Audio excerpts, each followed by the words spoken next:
जय श्री श्याम। भक्तों, आज सुबह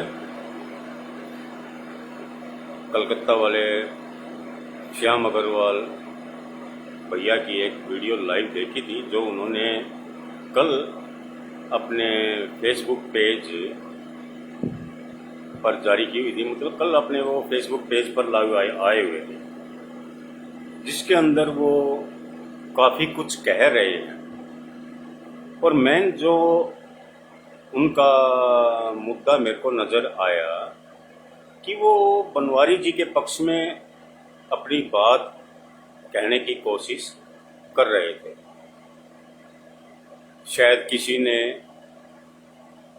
बनवारी जी के बारे में कुछ कहा है और उसकी सफाई में वो कल लाइव आए हुए थे।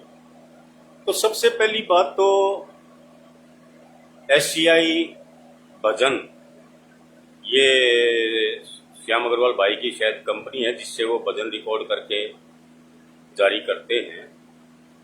तो एशियाई भजन के ही ऑफिशियल पेज पर कल वो लाइव थे। तो पहला सवाल तो मेरा यही है श्याम अग्रवाल भाई से कि हे मेरे भैया, हे भ्राता श्री बनवारी जी, जयशंकर चौधरी जिनको बोलते हैं या जयशंकर चौधरी को बनवारी कहते हैं, वो तो श्याम जगत में शायद आपसे काफी पुराने व्यक्ति हैं। तो आपको क्या जरूरत पड़ी उनके पक्ष में आने की? उन्होंने खुद कोई जवाब क्यों नहीं दिया? प्रेम प्रकाश गर्ग जी, सिंगराम जी पाठक, आपका धन्यवाद। आप देख रहे हैं मुझको, और मैं कोशिश करूंगा बार बार अब आप लोगों के नाम न लूं, और क्योंकि मैंने जो विषय है वो कहना है सिर्फ, और वो बहुत शॉर्ट टाइम में कहने की कोशिश करना चाहता हूं। तो पहली बात तो बनवारी जी खुद क्यों नहीं बात कह रहे कि उनको किसने कहा, क्या कहा और क्यों कहा। ठीक है, मैंने 2 दिन पहले भी एक पोस्ट डाली थी ऐसी कि जो लोग थोड़ा सा प्रभु कृपा से नामचीन हो जाते हैं,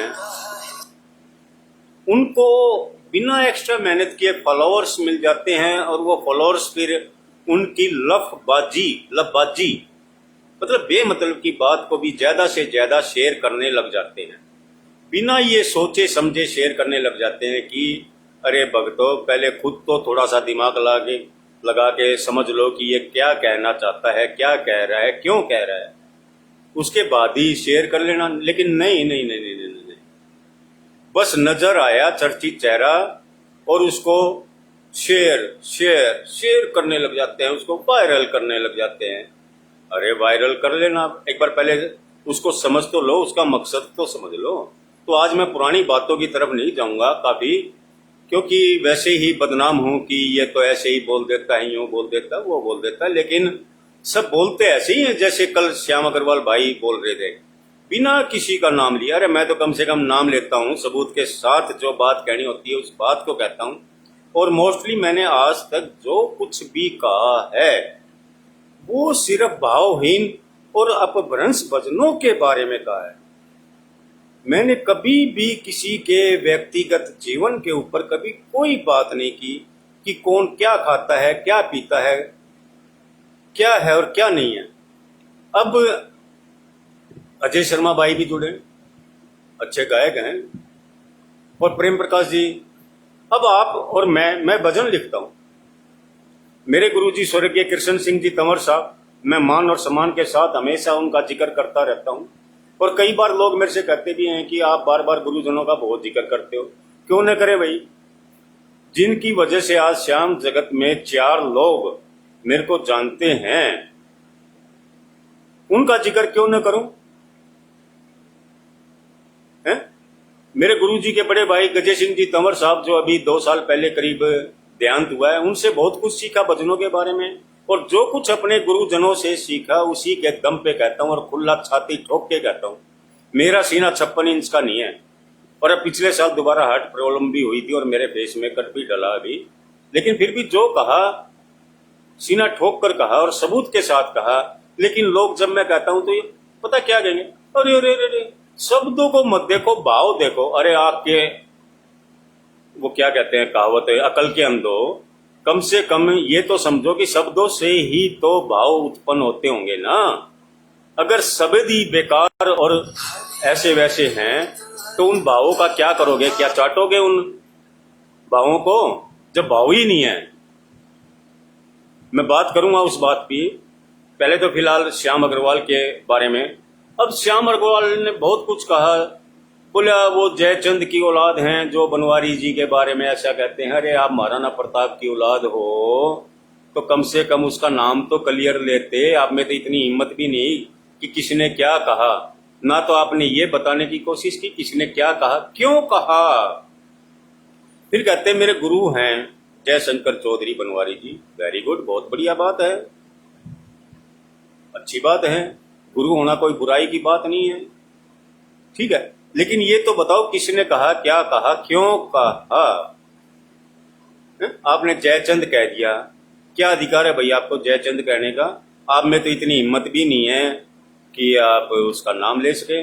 और रही बात जयचंद की, मैं ज्यादा हिस्ट्री का जानकार या वो नहीं हूं, और मेरी हिस्ट्री काफी, पोल साइंस और हिस्ट्री मेरी कॉलेज टाइम तक काफी कमजोर रही।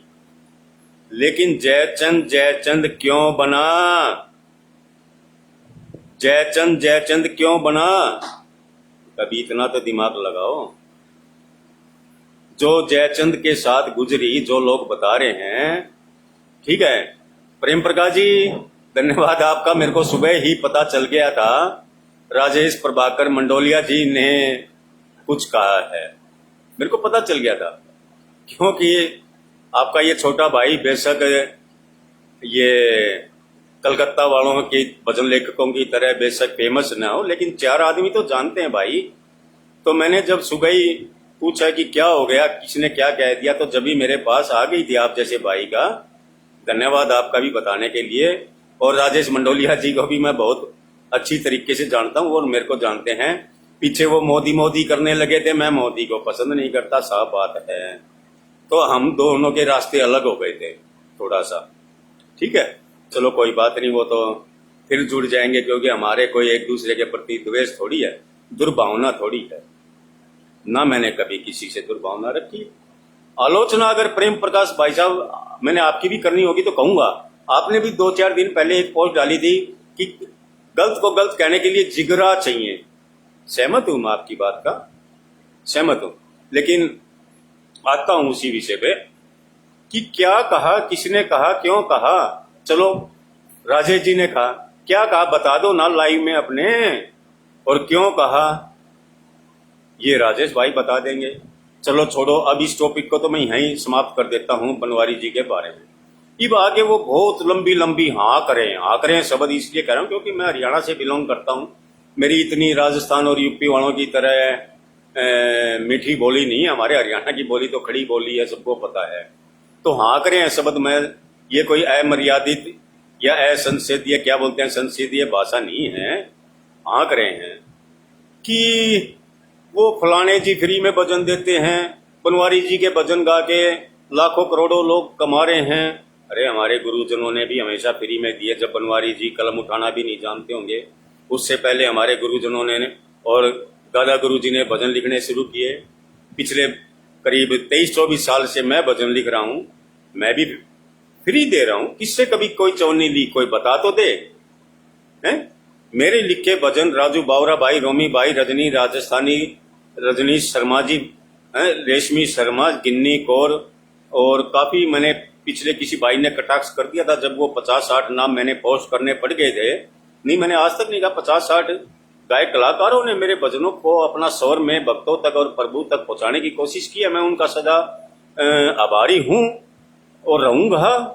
इसमें क्या है, चाहे उनमें से कुछ के साथ मेरे मतभेद हो गए, और वो मतभेद होने का कारण भी क्या था कि वो कुछ गायक कलाकार भजन के शब्दों के साथ खिलवाड़ कर देते थे। खिलवाड़ इन द सेंस, या तो कोई एक शब्द छोड़ दिया, या फिर कोई अपनी तरफ से शब्द लगा दिए, या भजन का वो आखिरी अंतरा न गाना जिसमें भजन लेखक मेरे जैसे भजन लेखकों के नाम होता है, वो अपना नाम लगाते हैं भजन लेखक, उसमें वो अंतरा नहीं गाते, या उस मेरे नाम की जगह अपना कोई नाम लगा दिया या भगत शब्द लगा दिया। उनसे थोड़ा सा मनमुटाव हुआ और आखिरी में मैंने 2-4 को कहा भी कि भाई आप मेरे लिखे भजन मत गाया करो, जब आपको परेशानी होती है मत गाया करो, इसमें क्या बुराई है।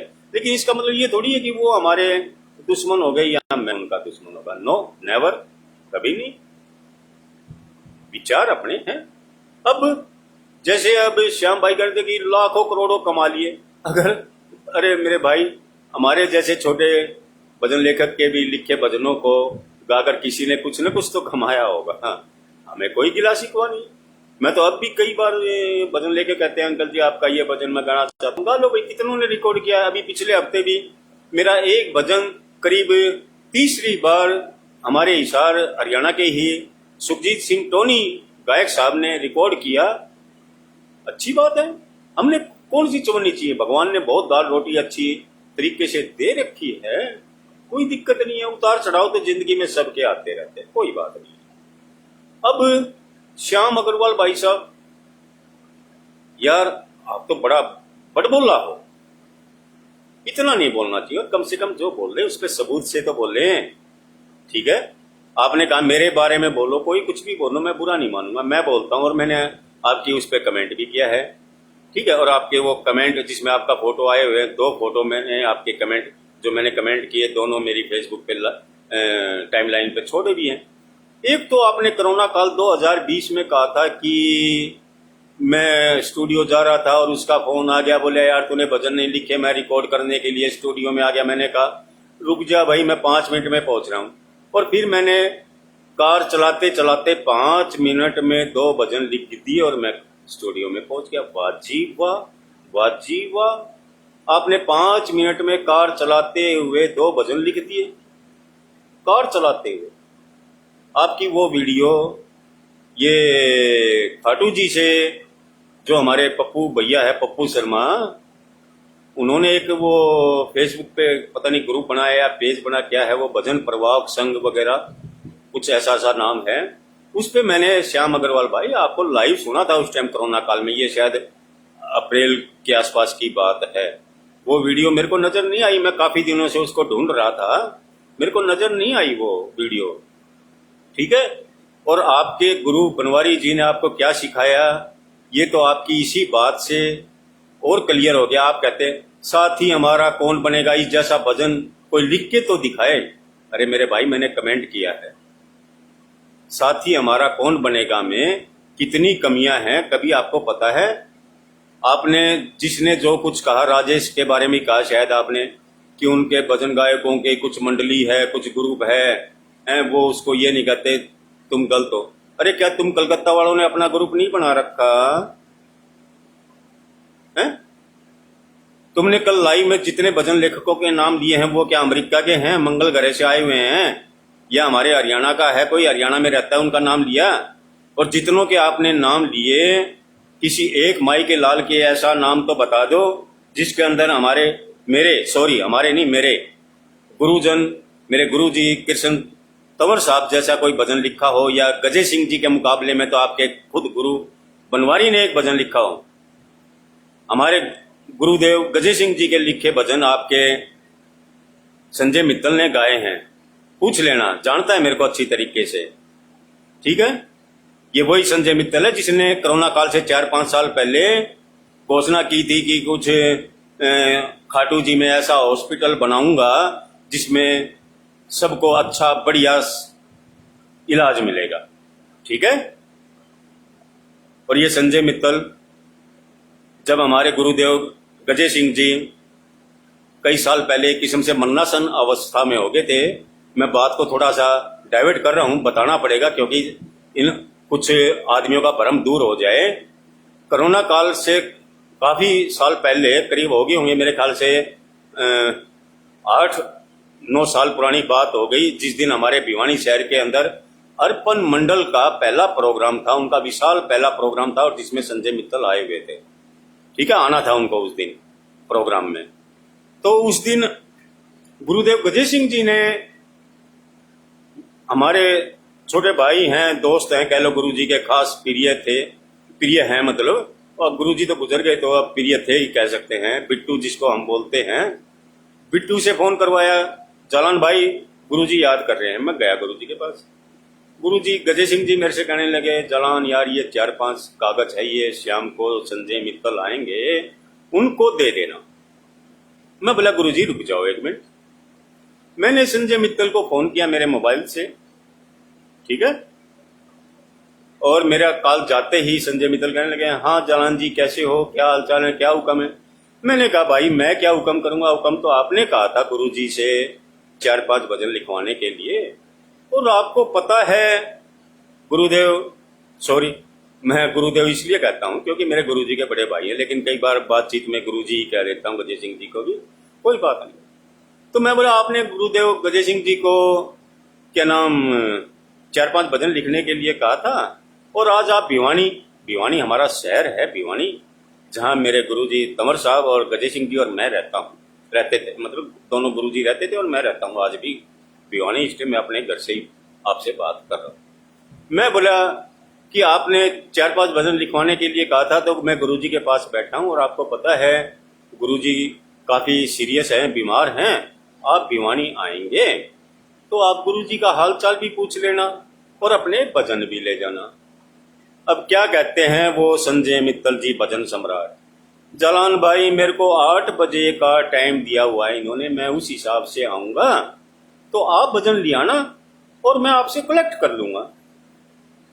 मैंने कहा अच्छा ठीक है, और इतना कह के मैंने फोन काट दिया। और मैंने जिंदगी में पहली बार गुरुजी गजय सिंह जी से साफ मना किया कि गुरुजी आज मैं आपका ये आदेश नहीं मानूंगा, मैं भजन नहीं लेके जाऊंगा, मैं भजन ले जाके संजय मित्तल को नहीं दूंगा। मैं तो सही पूछो आज भी अपने आप को बहुत छोटा भजन लेखक मानता हूं, ये अलग बात आप मानते हैं तो मैं भी मानने लगा। और ये तो 8 साल करीब पुरानी बात है। आज छोटे छोटे भजन लेखक भी क्या नामचीन गायकों के संपर्क में आने की कोशिश करते हैं, उनको अपना भजन देने की कोशिश करते हैं। मैं भी कर सकता था, मेरे पे तो मेरे गुरुजी का हाथ भी था, मैं भी इस दुआ सलाम बढ़ा सकता था, लेकिन मेरे लिए वो दुआ सलाम से पहले मेरे गुरुजनों का सम्मान जरूरी है, और गुरुजनों की उस कलम का सम्मान जरूरी है, और था, है और रहेगा, जिनसे आज मेरे को पहचान मिली। ठीक है सचिन तुलसियान भाई, गौर करो जो कुछ कह रहा हूं। आप मेरे से छोटे हैं, मेरे परिवार के सदस्य हैं, मैं जालान, आप तुलसियान, दोनों दादी रानी सतीश जी के वंशज हैं। ठीक है, मैंने कभी कुछ कहा था तो आपकी भलाई के लिए कहा था, जिंदगी में कभी उसको गिला शिकवा मत समझो, क्योंकि खुशी होती है नए भजन लेखकों और गायकों को देखकर, तो आत्मिक खुशी होती है। लेकिन क्या करूं यार, थोड़ा सा भांड हूं यार, भांड इन द सेंस जो कहना साफ कह देता हूं। वैसे तो भांड की परिभाषा चापलूस कही गई है इतिहास में तो, लेकिन हमारे हरियाणा में कहा जाता बोले यो भांड है, पता नहीं कुछ क्या कह दे। तो चलो कोई नहीं, मैं अपनी बुराई खुद कर लेता हूं, कोई बुराई भी नहीं है उसमें। ठीक है, लोग कुछ कहें, खुद कहने में क्या बुराई है। ठीक है, तो सचिन भाई गौर कर, अभी तूने कदम रखा है बहुत ऊंची। हमारे गुरुजी गजय सिंह जी कहा करते, एक दिन की बात समझे, तो एक बार एक ने कमेंट किया था अभी हफ्ते पहले, बोले अंकल जी आप बुराई मत किया करो किसी की, बस राह दिखाया करो। अरे भाई बुराई में भी राह होती है, आप समझने की कोशिश करें तो। अब ये तो अब हम पर निर्भर करता है कि हम आधा गिलास भरा हुआ कहते हैं या आधा गिलास खाली कहते हैं। अब गलत को गलत कहेंगे जब तो आपके समझ में आएगा ना कि गलत क्या है और कैसे है। ठीक है, अब श्याम भाई ने कहा था कि साथ ही हमारा कौन बनेगा, ऐसा भजन कोई लिख सकता है? अरे भाई कभी तूने यह दिमाग लगाया कि इस भजन में कितनी कमियां हैं? ये तो कह दिया ऐसा भजन कोई लिख सकता है। ठीक है, चलो आगे की बात आगे करेंगे। ठीक है, फिलहाल इस साथी हमारा कौन बनेगा, हाँ वो भी बात है। वो हमारा रामतार मोटा भाई रामतार तंवर जुड़ गया, लाइन पे दिखाई दे रहा है, तो थोड़ा सा कहने का दिल कर रहा है, वो बात अधूरी रह गई थी। तो संजय मित्तल उस दिन 6 बजे यहाँ भिवानी में आके कीर्तन में आके बैठ गया अर्पण मंडल के, और वहां पर ये हमारे रामतार मोटा भाई, ये भी अच्छे गायक हैं। ठीक है, ये और भारद्वाज, ठीक है, दोनों ने उसके साथ सेल्फी ली और अपनी फेसबुक पे वहीं डाल दी। और 8 बजे के बाद उसका नंबर आया, जबकि हमारे भिवानी शहर का 2.5 मीटर पूरे 5 किलोमीटर के अंदर भिवानी घूमी हुई है। और जहां पर प्रोग्राम था कृष्ण वो इनका अर्पण मंडल वालों का, अगर वहां से पैदल भी जाते ना संजय मित्तल तो 5 मिनट में गुरु जी के घर पहुंच जाते, लेकिन जाना नहीं था। क्यों? फ्री में घर बैठे भजन मिल जाते हैं, ठीक है। और गुरुजनों ने इनको कभी व्यवसाय नहीं समझा। गुरुजन, मेरे तो गुरुजी तंवर साहब भी और गजय सिंह जी भी एक बात कहा करते, बेटा ये भजन तो भगवान का प्रसाद है, जितना ज्यादा वितरित हो उतना अच्छा है। अब क्या हुआ कि बाद में जब उन्होंने वो पोस्ट डाली, वो लोगों ने उनकी बात को शेयर किया, मेरे को तो एक बात समझ में नहीं आती यार, हो संजय मित्तल का कोई फेसबुक अकाउंट नहीं, फिर वो जो कुछ कहता है उसकी वीडियो फटाफट फटाफट फटाफट वायरल कैसे हो जाती है? क्यों हो जाती है? जब वो हॉस्पिटल वाला जिक्र आया, मैं ऐसा हॉस्पिटल बनवाना चाहता हूं, जब मैंने कमेंट कर दिया एक की पोस्ट पर, जब लोग करने लगे हो ज्यादा से ज्यादा दान दो जी हॉस्पिटल बनाने के लिए, ये करो जी वो करो, मैंने कहा यार ये किसका हॉस्पिटल बनाएगा? जो मरनासन हमारे गुरुदेव से भजन तो लिखवा सकता है और उनसे भजन लेने, उनका हालचाल पूछने घर तक नहीं जा सकता, वो आदमी कहाँ हॉस्पिटल बनाएगा? और वही बात हुई, उस बंदे ने वो मेरा कमेंट स्क्रीनशॉट लेके अलग से फेसबुक पे डाल के पोस्ट कर दी, वायरल हो गया। वो वायरल हो गया। सुबह गुरुजी का फोन आया मेरे पास, ये करीब 7-8 साल पुरानी बातें हैं। गजय सिंह जी जलान, मैं थोड़ी सी वही कोशिश कर रहा हूँ, बोले जलान क्या कर रहा है? मैं गुरुजी घर पे हूँ, आजा फटाफट तेरे से मिलना है। मैं अच्छा गुरुजी। मैं गया, मैं देखा, मैं ड्राइंग रूम में एंट्री करने लगा तो देखा कि गुरुजी मुस्कुरा रहे हैं मेरे को देख के। मैं भी समझ गया। मैं गुरुजी क्या बात, आपके चेले का फोन आ गया क्या? बोले हाँ यार वो संजय मित्तल का फोन आया था, वो कह रहा था कि मैं गुरुजी आपका हालचाल पूछने आऊंगा। मैं बोला गुरुजी किसका हालचाल पूछने आएगा? बोला मेरा कह रहे थे। मैं तुम तो मर चुके थे 1.5-2 साल पहले, जब आप बीमार थे, जब उसको आना था भजन लेने और आपका हालचाल पूछने, आप तो जब ही स्वर्गवासी हो चुके थे। ये तो आपका पुनर्जन्म है, अब आपका क्या हालचाल पूछेगा वो? और भक्तों सच्चाई बड़ी कड़वी होती है, और ये सिर्फ पवन जलान कहने की हिम्मत करता है कि उस बात को कहने के बाद भी संजय मित्तल कम से कम 4-5 बार भिवानी आया, एक बार भी गुरुजी से मिलने की उस बंदे ने कोशिश नहीं की। उसको मैं मान कैसे समझ लूं यार? कैसे समझ लूं उसको मान? एक चीज बताओ है जी। 4-5 बार आया, ये ऑन द रिकॉर्ड की चीज है, भिवानी के किसी बंदे से पूछ लो। और दूसरी बात और बता देता हूं महान गायक कलाकार संजय मित्तल जी के बारे में। कुछ साल पहले, शायद होगी 2-2.5 साल की बात, मेरा लाडला भतीजा है, उसने उसको इनवाइट कर रखा था। और मेरा भतीजा इतना लाडला है, सुसरा मैं पिछले साल बीमार हुआ और अब फेस मेकर डलवाया, मेरा हालचाल पूछने घर नहीं आया। संजय मित्तल जब कलकत्ता से खाटू चलता है तो कानपुर उससे मिलने जाता है। फेसबुक पे आईडी है, देख लेना, मनीष गोयल भिवानी, ठीक है। चलो कोई नहीं, वो आपस का। तो उसने उसको बुलवाया और उस दिन गला खराब मान भजन सम्राट संजय मित्तल जी का। तो क्या कहते हैं, भैया अगली बार बुलाओगे ना, अब मैं बिना पेमेंट आऊंगा।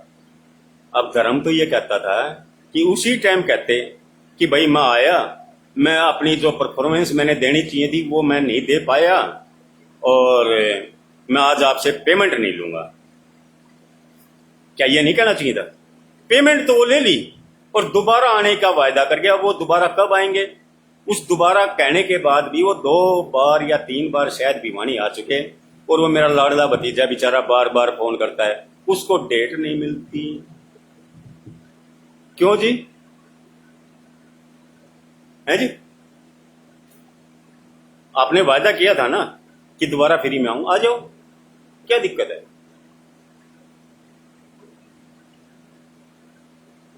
लेकिन चलो वो तो मेरे भतीजे का और उसका मामला है, कोई बात नहीं, ठीक है।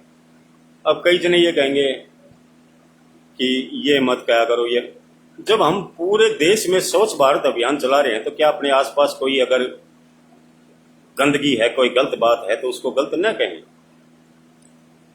ठीक है, 40 साल पहले, 62 साल की मेरी एज होगी, सुनने का शौक बहुत पुराना रहा है। ये अलग बात है कि लिखना मैंने करीब 22-23 साल से लिखना शुरू किया भजन।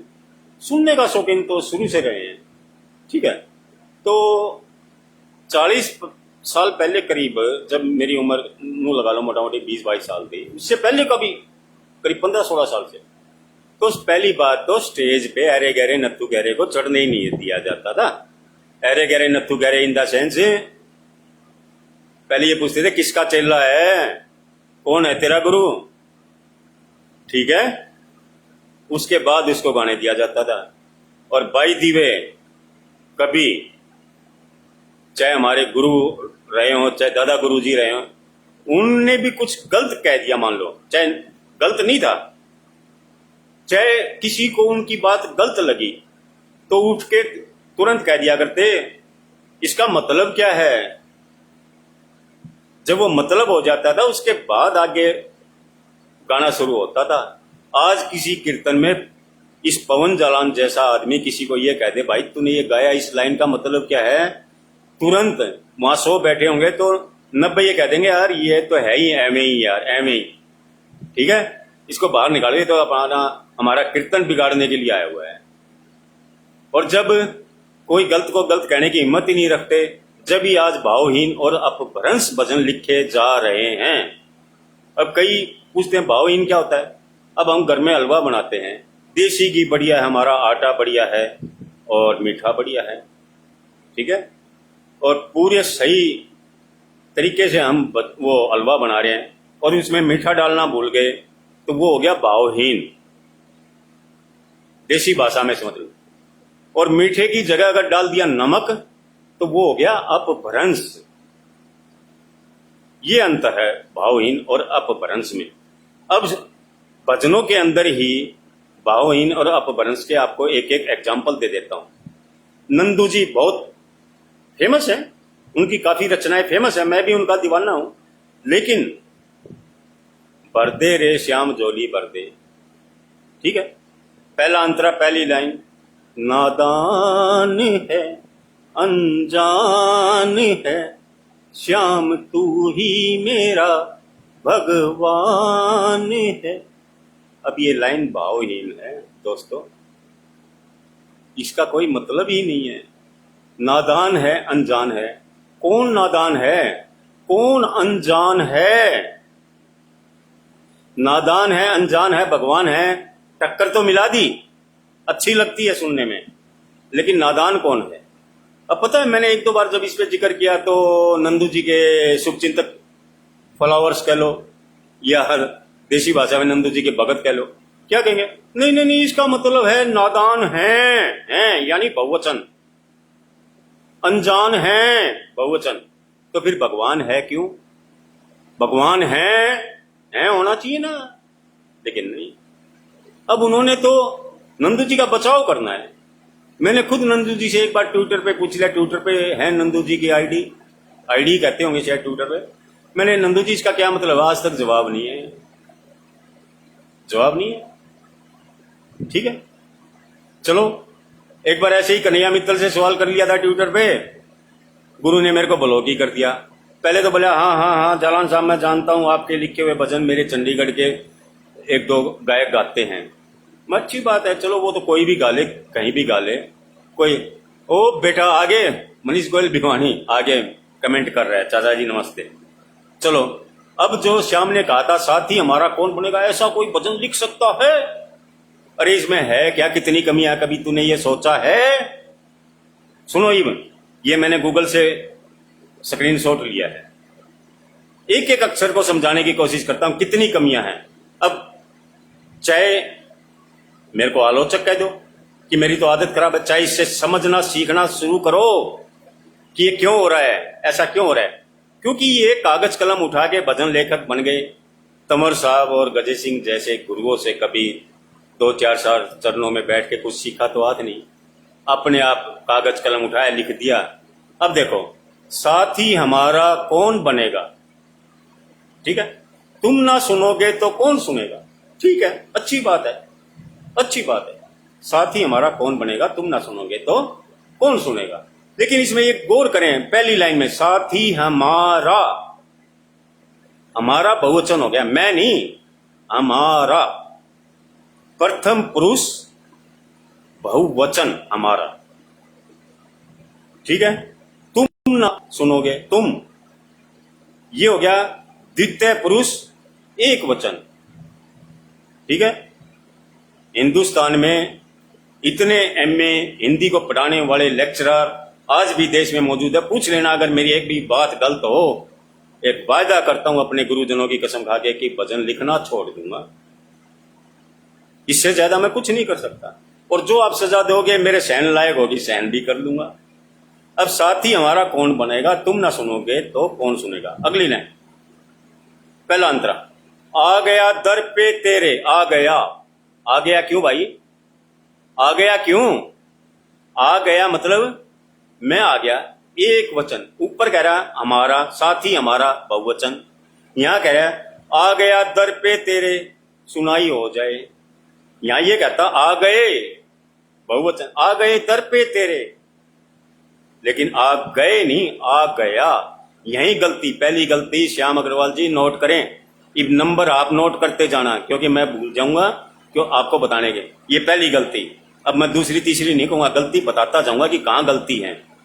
जिंदगी से दुखों की विदाई हो जाए, अच्छी बात है। एक नजर कृपा की डालो, ठीक है, लेकिन आगे मानूंगा एहसान। जब हमारा है ऊपर तो मानेंगे एहसान होना चाहिए था, लेकिन मानूंगा एहसान, ये कौन सी गलती होगी, दूसरी होगी। ठीक है, संकट हमारा कैसे टलेगा। अब पहले कहता मानूंगा एहसान और फिर कहता संकट हमारा कैसे टलेगा, फिर बहुवचन में आ गया। ये महान लेखक हैं जिनकी श्याम अग्रवाल जैसे प्रशंसा करते हैं, पूरा देश गाने शुरू कर देता है भजनों को। मेरा गुरु भाई है भीमसेन, ठीक है, वो आया था अभी हफ्ते पहले, कई सालों में तो बैरी आया भिवानी के नाम, भिवानी है उसका घर भी। और फिर मेरा हालचाल, बोले यार तू पवन नू ना करया कर, छेड़ ना मारे। अरे छेड़ के, हम तो सच्चाई कहते हैं, किसी को बुरी लगे तो लगे, गलत कुछ कहते हो, अमर्यादित भाषा में कुछ कहते हो, किसी की व्यक्तिगत जीवन के बारे में कुछ कहते हो तो गलत है। अब मेरे भजन मैं फेसबुक पे लिखते ही डालता हूं, अगर किसी को कोई कमी नजर आती है तो वो कह सकता है, अनजाने में भी कह सकता है। अभी हुआ परसों ही, ठीक है, एक भाई है, उन्होंने, मैंने, मेरा एक करीब 2019 का लिखा भजन था शायद, जिंदगी दिन चार देता है, तो उसमें किसी ने कमेंट कर दिया, नाम मेरे ध्यान नहीं आ रहा, मानव था शायद, कुछ ऐसा नाम, कि जिंदगी तो स्त्रीलिंग है, जिंदगी दिन चार देता है की बजाय जिंदगी दिन चार देती है होना चाहिए। मैं बोला गुरु देता कौन है, प्रभु परमात्मा, उसके लिए देता शब्द है। जिंदगी स्त्रीलिंग है या पुल्लिंग है, मैं इतना ज्यादा टाइम वेस्ट नहीं करूंगा। देता है के लिए लिखा है, जिंदगी दिन चार। अगला मान गया, अगले के समझ में आ गया। अब मैं उसको बुरा मानूं, हाँ ये आगे अमन अग्रवाल मारवाड़ी लाइव आ गए, इन्होंने ही कमेंट किया था, चाहे आप देख सकते हैं 2 दिन पुरानी पोस्ट के ऊपर, ठीक है। तो बुरा क्या मानना, अगर अगले के गलत फहमी में अगले ने गलत सवाल मेरे से कर दिया तो मैं क्या बुरा मानूं, नहीं, ठीक है, गलत फहमी भी हो जाती है, कई बार इंसान है, गलती हो जाती है, कोई बात नहीं। लेकिन अब तुम ना सुनोगे तो कौन सुनूंगा। पानी है सिर से ऊपर, मुसीबत अड़ गई है, आज हमको तुम्हारी जरूरत पड़ गई है, फिर हमको है, बहुवचन है, देख लो, गौर कर लो आप। अपने हाथ से हाथ पकड़ लो, मानूंगा एहसान, फिर वो मानूंगा क्यों भाई, एक वचन क्यों फिर, है जी। गुरु जी गजय सिंह जी कहा करते कि भाव उच्च स्तर के होना तो टाइम के साथ आदमी के आता है। मेरे से कहते थे कई बार गजय सिंह जी कि जलान कम से कम भावहीन और अपभ्रंश भजन ना हो, ठीक है। अब मैंने भावहीन की आपको डेफिनेशन बता दी थी नंदू जी के, उसके हिसाब से अब अपभ्रंश की ओर बता देता हूं। देखो, शायद हर्ष भाई का लिखा हुआ भजन है। हर्ष भाई अगर आप सुने, आज सुने या कल कभी सुने तो बुरा मत मानना, मैं बात फैक्ट के कहता हूं। कलाई पकड़ ले पकड़ता न कोई। तो उसका एक अंतरा है, मेरे को ध्यान नहीं कौन सा अंतरा है, उसकी जो आखिरी लाइन अंतरे की जिसको हम लोग तोड़ की लाइन बोलते हैं, चाहे वो अंतरा 3 लाइन का है, चाहे 4 लाइन का है, चाहे 5 लाइन का है, आखिरी लाइन को हम तोड़ की लाइन बोलते हैं। उसके अंदर हर्ष भाई ने शायद लिखा है, गमे आंसुओं से तेरी चौखट भिगोई। अब ये अपभ्रंश है भक्तों, ये भावहीन नहीं है, ये अपभ्रंश है। भावहीन तो है ही है क्योंकि इसका कोई भाव ही नहीं, ये अपभ्रंश भी है। अपभ्रंश कैसे है देखो, ये बात गौर करें। आपने कई जगह होटलों पे लिखा देखा होगा, शेर ए पंजाब होटल, शेर ए पंजाब, ठीक है। ऐसे ही भजनों में, गजलों में, कवालियों में आपने एक शब्द सुना होगा, दर्द दिल, ठीक है। अब शेर ए पंजाब ये उर्दू का लफ्ज है असल में, ठीक है। इसमें जो बीच में ए लग रहा है ना, छोटा ए, एक बड़ा, एक होता है बड़ा ए जिसको हम हरियाणा में बोलते हैं, बड़ा ए मतलब एनक, छोटा ए एक, काउंटिंग के जो 1 2 3 होता है, एक, समझ गए। ये जो शेर ए पंजाब है, ए जो शब्द है बीच में, इसका मतलब होता है का के की। शेर ए पंजाब, पंजाब का शेर, दर्द दे दिल, दिल का दर्द। अब हर्ष जी क्या लिख रहे हैं, गमे आंसुओं से तेरी चौखट भिगोई। अब समझ गए होंगे आप इसका मतलब, गमे आंसुओं, आंसुओं के गम से तेरी चौखट। अरे गमों से कभी कोई चौखट भीगती है क्या हर्ष भाई, बता दो ना, हैं? गम के आंसुओं से तेरी चौखट भिगोई, तो भी चलो उसमें मात्रा 1 2 बढ़ती आ सकती है, लेकिन भाव तो क्लियर आता, गमे आंसुओं से तेरी चौखट भिगोई। गम के आंसुओं से, सॉरी लिखते क्या, गमे आंसुओं। अब यहां होना क्या चाहिए था, आंसू को हम अश्क भी बोलते हैं, अश्क के गमों से तेरी चौखट भिगोई तो ठीक था, गमों के अश्कों से तेरी चौखट भिगोई ठीक था, लेकिन नहीं। अब किस भाव में, किस अनजाने में कैसे ये शब्द लिखे गए और दुनिया गा रही है, गा रही है, गा रही है।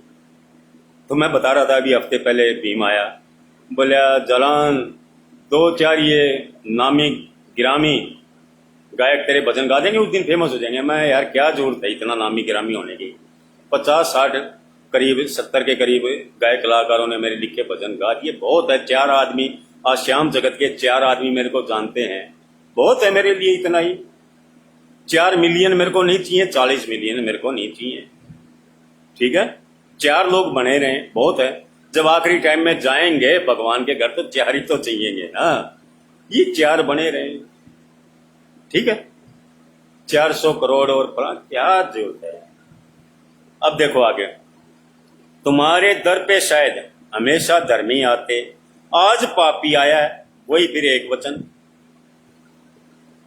नहीं, क्या होता, आज पापी आए हैं, क्योंकि ऊपर हमारा से शुरू कर रखा है ना, श्याम काहे घबराते, ओहो आज पापी आया है, श्याम काहे घबराते।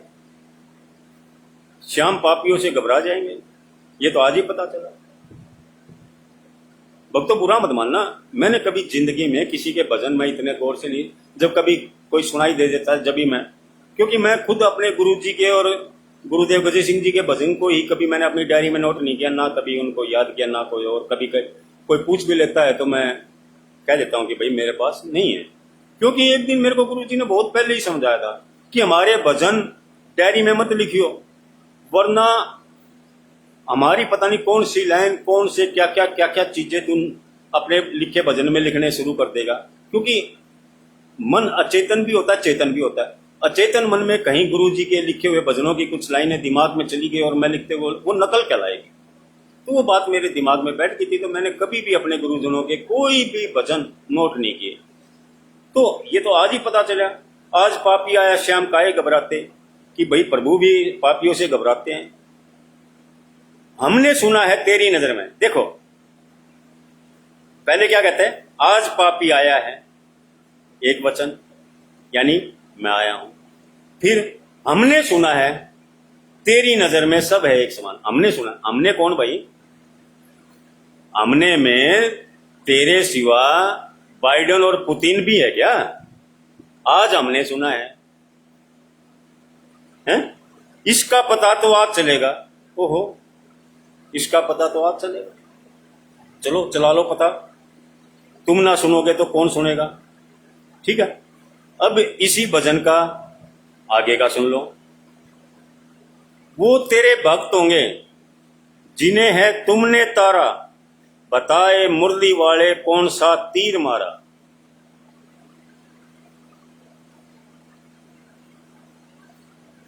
चलो आप डिसाइड करना कि ये जो कहा गया है, बताए मुरली वाले कौन सा तीर मारा।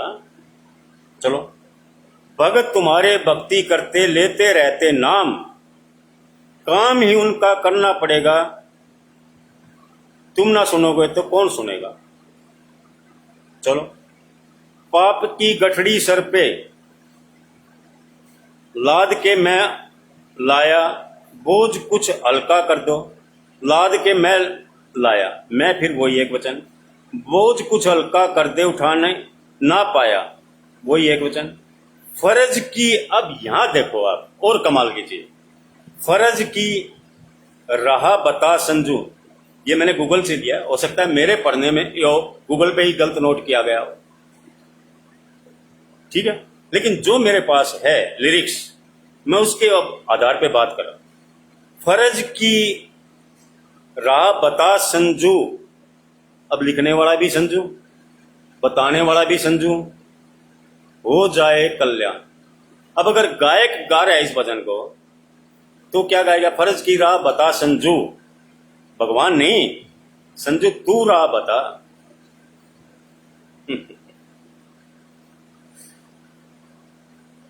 यहां अगर संजू को राह बता दे, हो जाए कल्याण, ठीक है, तो कितना अच्छा होता संजू शर्मा जी। संजू को राह बता दे, संजू को राह दिखा दे, हो जाए कल्याण, तो कितना अच्छा होता। लेकिन फर्ज की राह बता संजू, ना भाई, जमी कोनी बात, इसमें तुम्हारा कुछ ना घटे।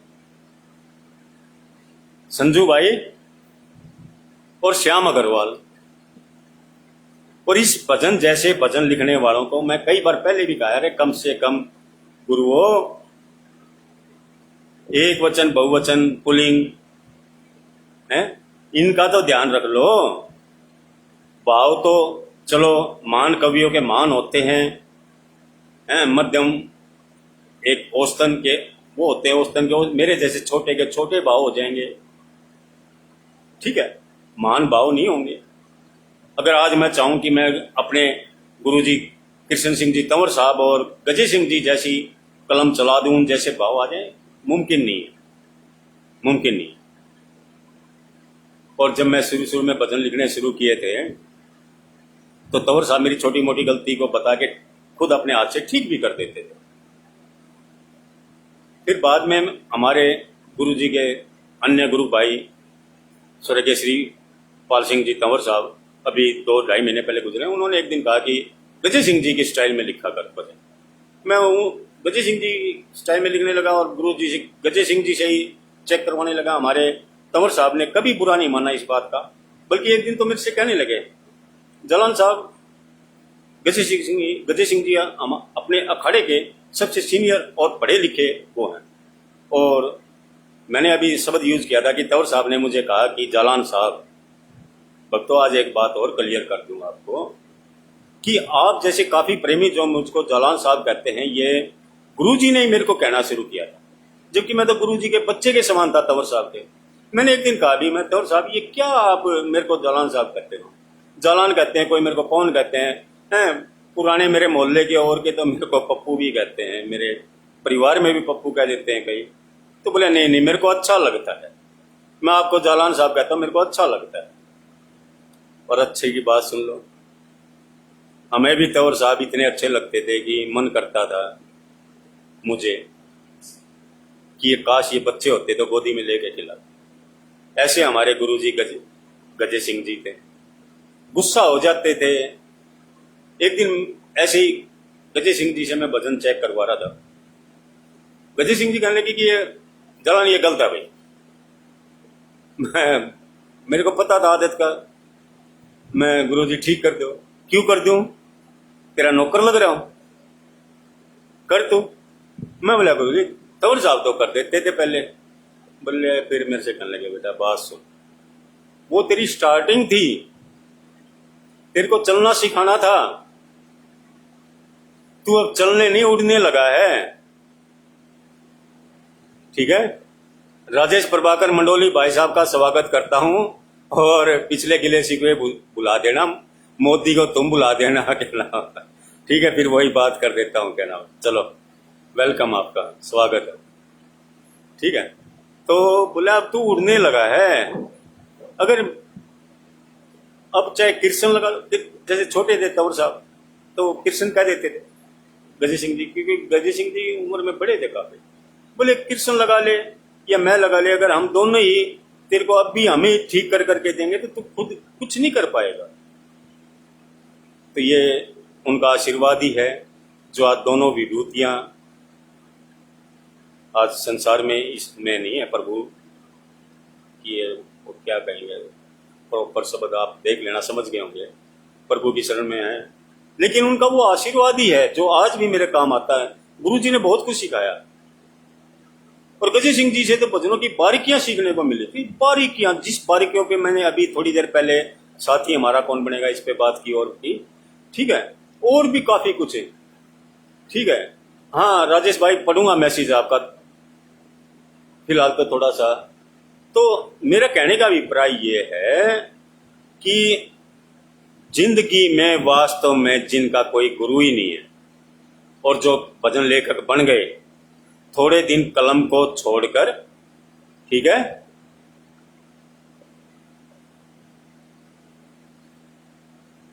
अगर सही गुरुजन न भी मिले तो कम से कम एमए हिंदी पढ़ाने वाले लेक्चररों से थोड़ा सा व्याकरण, गद, पद है जी, अलंकार, अनुप्रास वगैरह वगैरह की कुछ तो जानकारी ले लो। नाम हो गया ना प्रभु कृपा से, ठीक है, आपका नाम हो रहा है ना, थोड़े थोड़े दिन रेस्ट कर लो, सीख लो थोड़ा सा। क्या बुराई है सीखने में? वैसे तो कोई भी फील्ड क्यों ना हो,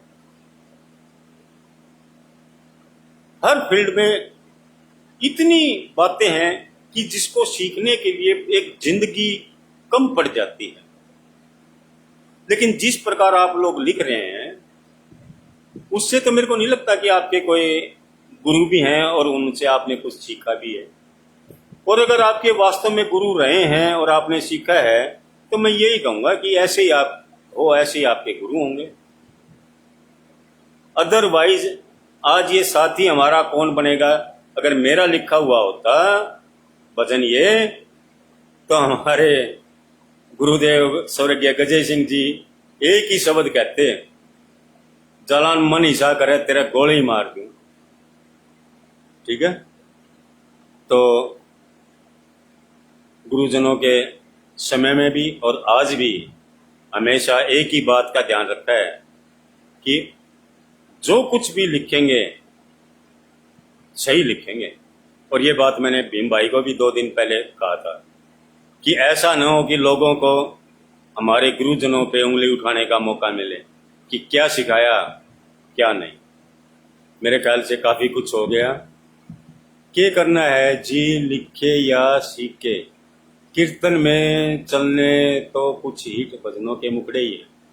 बात तो आपकी ठीक है, हिट गुरुदेव गजनी सिंह जी कहा करते हैं कि हिट्स तो 100 भजन लिखते हैं, 2-4 ही होते हैं। ठीक है, लेकिन बाकी जो चीज है वो भावहीन और अपभ्रंश न हो। और गजनी सिंह जी गुरु जी हर बार चर्चा में भावहीन और अपभ्रंश का किसी न किसी रूप में जिक्र जरूर करते थे। अब हिट होने को तो मेरी छतरी के नीचे आ जा कमला क्यों भीगा खड़ी खड़ी, और हट जा ताऊ पाछे ने बहु पड़ी से जापन हिट, तो ये भी बहुत हो गया। और एक वो फिल्म का गाना था ओए ओए ओए ओ, लेकिन है क्या इनमें? है जी? है क्या? और श्याम अग्रवाल जी, बात करो तो स्पष्ट किया करो, ठीक है? मैं ज़्यादा गहराई में नहीं जाऊंगा, ज़्यादा गहराई में जाऊंगा तो बातें बहुत कुछ वो हो जाएंगी। मैंने अपने आप को कभी श्याम भगत नहीं समझा। ये प्रभु की कृपा है जो मैं 16 साल खाटू श्याम जी में जाता रहा, और पिछले साल नवंबर से मेरे हार्ट प्रॉब्लम होने की वजह से जाना छूट गया मेरा। कोई दिक्कत नहीं है। और मेरे परिवार के इष्ट तो बालाजी महाराज रहे हैं। मैंने एक बार शुरू में जब भजन लिखने शुरू किए, कंवर साहब से मैंने जिक्र किया, गुरु जी इच्छा मेरी भी होती है श्याम जी के भजन लिखूं, लेकिन डरता हूं कि कहीं बालाजी महाराज नाराज न हो जाए मेरे से। तो गुरु जी ने एक भजन लिखा था, श्री राम बलराम विधाता देव महान तुम्ही हो, ब्रह्मा विष्णु शिव शंकर कृष्ण हनुमान तुम्ही हो। उस दिन के बाद से मैंने श्याम जी के लिखने शुरू किए, और ये भी एक सच्चाई है कि उस दिन के बाद से आज करीब 15-16 साल हो गए, मैं हनुमान जी का एक भजन भी नहीं लिख पाया। खुद अपनी कुल देवी दादी रानी सती जी का एक भजन भी अभी करीब हफ्ता 10 दिन पहले लिखने में सफल हुआ। तो कई बार गायक कलाकार कहते हैं कि अंकल जी मेरे लिए इस धुन पे भजन लिख दो, इस धुन पे लिख दो। मैं साफ मना कर देता हूँ, क्योंकि मेरी कैपेसिटी नहीं है। मैं तो लिखता ही साल में 4-5 भजन हूँ। कभी प्रभु कृपा हो जाती है तो महीने में 2-3 भी लिखे जाते हैं। और मुझे 26 मार्च 2017 की वो बात भी आज भी याद है, जब संजय पारिक भाई भिवानी आए हुए थे 26 मार्च 2017 को, और 7 अप्रैल 2017 से सावरिया सदन भिवानी वाला खाटू श्याम जी में हमारे भिवानी की धर्मशाला में एकादशी कीर्तन होना शुरू होना था। और उसके लिए मैं संजय भाई को इनवाइट करने के लिए गोपाल होटल भिवानी में गया। तो वहाँ पर गुरुदेव गजय सिंह जी भी बैठे थे और बिट्टू भी था वहाँ। तो संजय पारिक भाई ने मेरे से कहा कि जालन भाई यार मेरे लिए 2 भजन लिख दे। मेरे को बड़ा अजीब सा लगा था, क्योंकि गुरुदेव गजय सिंह जी वहाँ बैठे हैं और संजय पारिक मेरे से कहता है कि भाई मेरे लिए भजन लिख दे। अब अगर संजय पारिक भाई गजय सिंह जी को न जानते होते तो मेरे को कह देते तो कोई बड़ी बात नहीं थी, लेकिन गजय सिंह जी के आगे बैठे मेरे से कह रहे हैं। तो मैंने गुरुजी से कहा, गुरुजी ये क्या? बोला लिख दे कोई बात नहीं है, तेरी कोई बात पसंद आई है संजय को, जब ही कहा है तेरे को। मैं चलो ठीक है, लेकिन मैंने साफ मना कर दिया था संजय भाई को, मैं संजय भाई अगर मैं लिख ना पाऊं तो मेरे को बुरा मत कहना और बुरा मत समझना, क्योंकि मेरी कैपेसिटी नहीं है भाई। और उसी दिन मेरे एक दोस्त ने होठों से छू लो तो मेरा गीत अमर कर दो पे लिखने के लिए कहा था। तो बाद में मैंने 26 मार्च की मेरी पोस्ट देख सकते हैं। मैंने गुरुजी से, संजय पारिक भाई जब कीर्तन में चले गए प्रोग्राम देने, तो मैंने कहा गुरुजी ये क्या? बोले कोई नहीं, परमात्मा से दुआ कर हो जाएगा। मैंने वहीं बैठे बैठे गुरुजी के आगे फेसबुक पर वो दुआ कह लो, विनती कह लो, परमात्मा से की थी कि आज मेरे को 3 भजनों के लिए कहा गया है, परमात्मा कृपा करो कि मैं ये तीनों लिख पाऊँ। लेकिन वो दोस्त वाला तो भजन लिखा गया अगले दिन ही, लेकिन संजय पारिक वाले भाई के 2 भजन की तो बात छोड़ो, स्थाई की 2 लाइन भी मैं नहीं लिख पाया। और जबकि संजय भाई ने उस दिन जब हम कीर्तन में गए, बाद में हमारे यशपाल चौहान कुकी भाई भी हम साथ थे कीर्तन में, सबसे लास्ट में बैठे थे। संजय पारिक भाई की निगाह पड़ गई और उन्होंने मेरे को माइक पे ही प्रोग्राम देते देते कहा, पवन भाई आगे आ जाओ। मैं नहीं उठ के गया, मेरे को पता था मेरे को कह रहे हैं। फिर 2 मिनट के बाद फिर जालान भाई आ जाए यार, फिर मैं उठ के जाना पड़ा, क्योंकि अब इतना साफ कहने के बाद, क्योंकि जालान भिवानी में हम 2-4 बंदे ही। तो जब मैं वहाँ जाके संजय भाई के पास जाके बैठने लगा तो संजय भाई ने मेरा हाथ पकड़ लिया। वो वीडियो आप देख सकते हैं, ठीक है?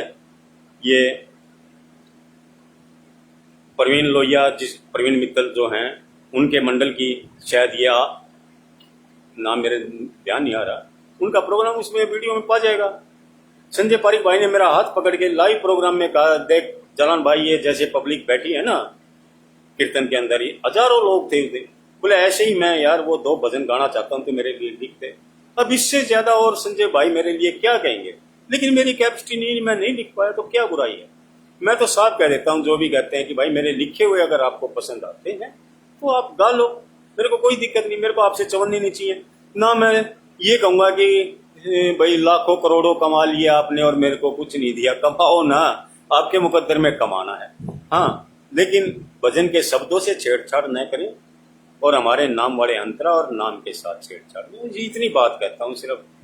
और ये कहना हमारा गलत भी नहीं है, क्योंकि हमारा हक बनता है, लेखक जितने भी लेखक हैं हम सबका हक बनता है। ठीक है, तो आज मेरे ख्याल से इतना बहुत है। आज पहली बार मेरे को ऐसा लग रहा है कि आज इतने ज़्यादा से ज़्यादा संख्या में लाइव आप लोगों ने मेरे को देखा है और कमेंट भी किए हैं। वैसे तो पहली बात मैं ज़्यादा लाइव आता ही नहीं, क्योंकि आदत ही नहीं है, लेकिन क्या करूं, श्याम भाई इतना ज़्यादा बोल गए यार कि हाँ सच्ची एक बात तो रहेगी। कोरोना काल में श्याम भाई ने वो पप्पू शर्मा ने फेसबुक पे वो बना रखा है कि शायद भजन प्रभाव संघ, उस पर कहा था कि 2 मिनट में लिख दूं। तो श्याम भाई मेरा खुला खुला आपको निवेदन कह लो या चैलेंज पे मैं ज़्यादा जोर दे रहा हूँ, खुला चैलेंज। अगर आप मेरी बताई हुई धुन पर 2 भजन तो बहुत ज्यादा हैं, आपने 2 कहा था कि मैंने 5 मिनट में कार चलाते चलाते 2 भजन लिख दिए। 2 भजन तो मैं बहुत ज्यादा मानता हूँ। आप 5 मिनट में 1 भजन भी लिख दें तो मैं आपको गुरु मान लूँ। लेकिन भजन भावहीन और अपभ्रंश न हो, ये ध्यान रहे। और भजन का मतलब एक मुखड़ा और कम से कम 4 अंतरे होते हैं, ये ध्यान रखना। ठीक है, क्या मेरा चैलेंज स्वीकार करोगे? मैंने फेसबुक पे भी आपके उस पे लाइव पे कमेंट किया था और उस कमेंट का स्क्रीनशॉट लेके मैंने फेसबुक पे भी अलग से डाल रखा और अब लाइव भी कर रहा हूँ। और श्याम भाई तो जो लाइव के दौरान जो भी आ रहे थे व्यूअर्स, उनको सबको कह रहे थे अपने चैतों को, भाई इस पोस्ट को ज़्यादा से ज़्यादा शेयर करो, इस लाइव को ज़्यादा से ज़्यादा। लेकिन मैं नहीं कहूँगा ज़्यादा से ज़्यादा शेयर करो। अगर आपको अच्छा लगे तो शेयर करो, और अगर आपको एक बात भी मेरी बुरी लगती है तो कमेंट करें, आलोचना करें। आज नहीं कल करें, परसों करें। और जब भी मैं कोई पोस्ट डालता हूं, चाहे मेरे लिखे भजन के डालता हूं, कुछ भी डालता हूं, आप आलोचनात्मक टिप्पणी करें, आपका अधिकार है, आपका अधिकार है। सोशल मीडिया पर जब हम ओपन आ रहे हैं अपनी चीज को लेकर, तो हर व्यक्ति को अपनी बात कहने का अधिकार है। मैं इस बात का पक्षधर हूं। मैं ये नहीं कहूंगा कभी भावना में, भाई ऐसे बात ना करो, ये ना करो। अगर आपको मेरे भजन का लिखा हुआ कोई शब्द भी गलत लगता है, कहो। आज इतना ही बहुत कुछ। धन्यवाद। जय श्री राम, जय श्री राम। और श्याम अग्रवाल तक मेरा विनय, विनती और खुला चैलेंज पहुंचाने की मेहरबानी करें, इतना ही कहूंगा अंत में। जय श्री राम।